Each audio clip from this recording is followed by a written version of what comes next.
రోజు ఇలాగే షాపూర్ వెళ్తున్నాం. సరిగ్గా అప్పుడు స్కూల్ వదిలారు. చిన్నపిల్లలు ఆ స్కూల్ బ్యాగ్స్ మోసుకుంటూ తిరిగి వస్తున్నారు. చిన్నకాలం నుంచి కొంతమంది తల్లులు పిల్లలకి ఎదురు వెళ్తున్నారు. ఓ చిన్నపిల్లడు, నాకు తెలిసి 1వ తరగతి లోపే, ఆ 1వ తరగతి చదివే పిల్లోడు పుస్తకాలు ఉన్నాయి చూసారా ఎంత.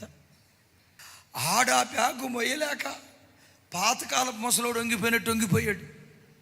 మొత్తానికి ఆ బ్యాగ్ తాడి తగిలించుకొని వాడు ఇట్లా నడుచుకుంటా వస్తున్నాడు. అటు నుంచి వాళ్ళ అమ్మ వస్తుంది.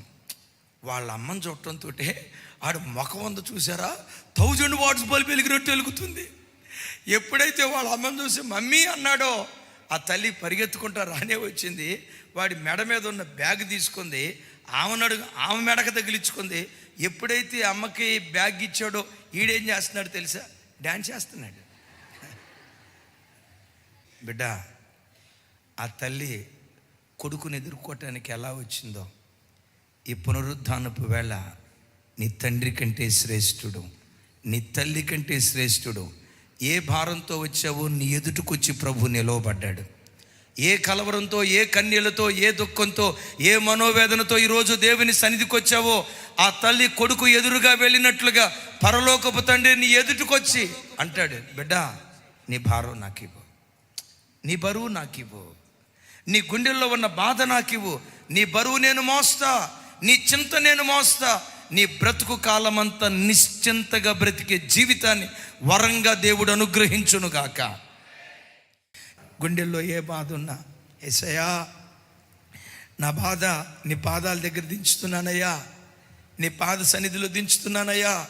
నా కొడుకును కూర్చున్న బాధ నా గుండెల్లో ఇది ఉందయ్యా.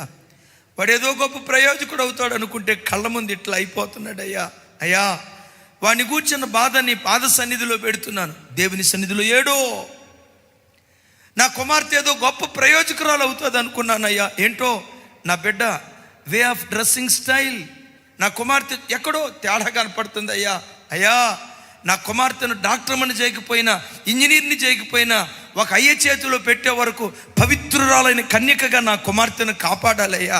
అయ్యా అయ్యా నా కుమార్తెను కాపాడాయని ఒకవేళ కూతురును కూర్చున్న భారం నీ గుండెల్లో ఉన్నా, నీ పరమ యజమానిగా పిలువబడుతున్న యేసుక్రీస్తు నీ గుండెల్లో ఉన్న బరువును దించాలంటే వెనువెంటనే దేవుని సన్నిధిలో మోకరించు.